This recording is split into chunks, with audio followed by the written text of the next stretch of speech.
देख रहे हैं नेटवर्क 33 राजकुमार के साथ। नेटवर्क 33 में आज की कहानी हमारे साथ शेयर की है सभ्या सिंह जी ने। तो सबसे पहले सभ्या जी, आपका बहुत बहुत धन्यवाद अपनी कहानी हमारे साथ शेयर करने के लिए। दोस्तों, अगर आपके पास भी ऐसी ही कोई कहानियां हैं तो हमारे साथ जरूर शेयर करें। हमारे इंस्टाग्राम आईडी पर इंस्टाग्राम आईडी है network_33, जिसका लिंक नीचे डिस्क्रिप्शन बॉक्स में दिया गया है। ऐसी ही और वीडियोस के लिए देखें इन डार्क।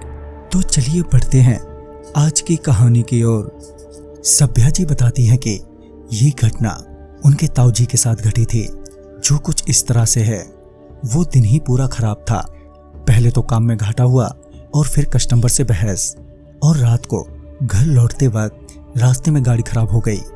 मेरा तो पहले से ही दिमाग खराब था और अब घर जाने में भी आफत हो रही थी।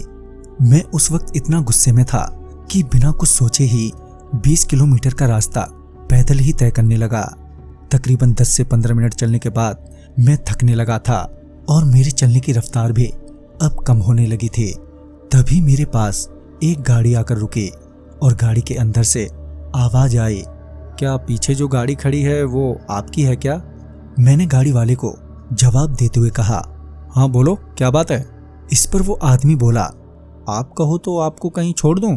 फिर मैंने सोचा यूं ही पैदल चलने से तो अच्छा है कि आगे के टैक्सी स्टैंड से कोई टैक्सी कर लूं। तो मैंने उस गाड़ी वाले से कहा, अगर आपको कोई प्रॉब्लम ना हो तो मुझे आगे की टैक्सी स्टैंड पर छोड़ देना। इस पर वो आदमी बोला, हाँ हाँ क्यों नहीं, बैठिए। गाड़ी में बैठने के बाद हमारे बीच कुछ ना कुछ बातें होती ही रहीं। फिर कुछ दूर जाने के बाद सामने एक आदमी नजर आया जो अपनी पीठ पर किसी को लादे हुए धीरे धीरे चल रहा था। तभी गाड़ी वाले ने उसके पास गाड़ी रोकते हुए मुझसे उनको गाड़ी में बिठाने के लिए कहा, और जैसे ही मैं गाड़ी से नीचे उतरा कि उस गाड़ी वाले ने गाड़ी वहां से एकदम से भगा ली। मुझे कुछ समझ में नहीं आया कि उसने ऐसा क्यों किया। मैं अभी उस गाड़ी की ओर देख ही रहा था कि मुझे एहसास हुआ कि वहां बहुत गंदी बदबू आ रही है, साथ ही बेहद ठंड भी है। फिर जब मैंने उस आदमी की ओर देखा जो किसी को अपनी पीठ पर लाद कर ले जा रहा था, तो मैंने पाया कि उसकी पीठ पर कोई औरत है जो जिंदा तो है मगर उसका शरीर पूरा सड़ चुका है। मैं वहीं खड़ा उस आदमी को देख ही रहा था कि तभी वो आदमी मेरी ओर पलटा, और जब उसकी शक्ल पर मेरी नजर पड़ी तो मैंने देखा कि उसके चेहरे पर मांस ही नहीं है। ये देखकर मैं बहुत बुरी तरह से घबरा गया और चीखते हुए पीछे की तरफ गिर पड़ा। उस आदमी ने अपनी पीठ से उस औरत को उतारते हुए नीचे रखा और मेरी ओर बढ़ा। मैं अब तक इतना डर चुका था कि डर के मारे मेरा शरीर बिल्कुल भी काम नहीं कर रहा था, सिवाय मेरे दिल के जो जोर जोर से धड़क रहा था। वो आदमी मेरे पास आया और मेरी टांग पकड़कर खींचते हुए उस औरत के पास ले गया। फिर उस औरत ने मेरी टांग पकड़ी और उसे वो चबाने लगी, मगर मुझे दर्द नहीं हो रहा था, मगर मैं अपने पांव से खून निकलता हुआ साफ साफ देख पा रहा था। उस औरत ने देखते ही देखते मेरे पांव का पंजा पूरा खा लिया। अब मैं समझ गया था कि मेरा बचना मुश्किल है, मगर तभी वही गाड़ी वाला फुल स्पीड में वापस मेरे पास आया, और मेरे पास आते ही उसने गाड़ी रोक दी और तुरंत ही वो गाड़ी से बाहर निकला। उसके हाथों में कुछ था जिससे उसने उसके सर पर बहुत जोर से मारा। जैसे ही उस औरत ने मेरा पांव छोड़ा कि उस गाड़ी वाले ने मुझे तुरंत ही गाड़ी में बैठा लिया और वहां से गाड़ी लेकर फुल स्पीड में निकल गया।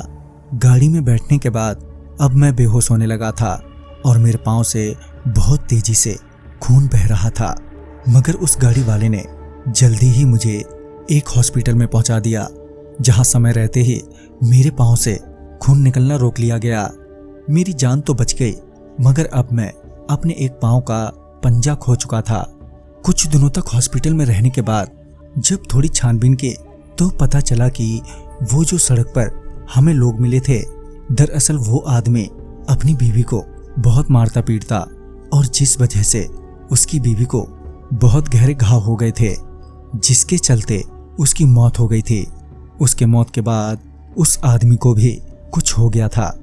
वो आदमी अपनी बीबी को जलाने की जगह वो उसे अपनी पीठ पर ही लाद कर घूमने लगा। फिर वो एकदम से मोहल्ले से गायब हो गया। उसके बाद लोगों ने उसे ऐसे ही वीरानों में घूमते हुए देखा है। कहते हैं कि उसकी बीवी मरने के बाद उसका मांस खाने लगी और अब वो उसी की पीठ पर रहती है। तो दोस्तों, इस कहानी में बस इतना ही। कहानी आपको पसंद आई हो तो लाइक शेयर करें और साथ ही हमें कमेंट बॉक्स में जरूर बताएं। तो मैं आपका दोस्त राजकुमार जल्द ही मिलूंगा आप ही की भेजी एक नई कहानी के साथ। तब तक के लिए बाय एंड टेक केयर।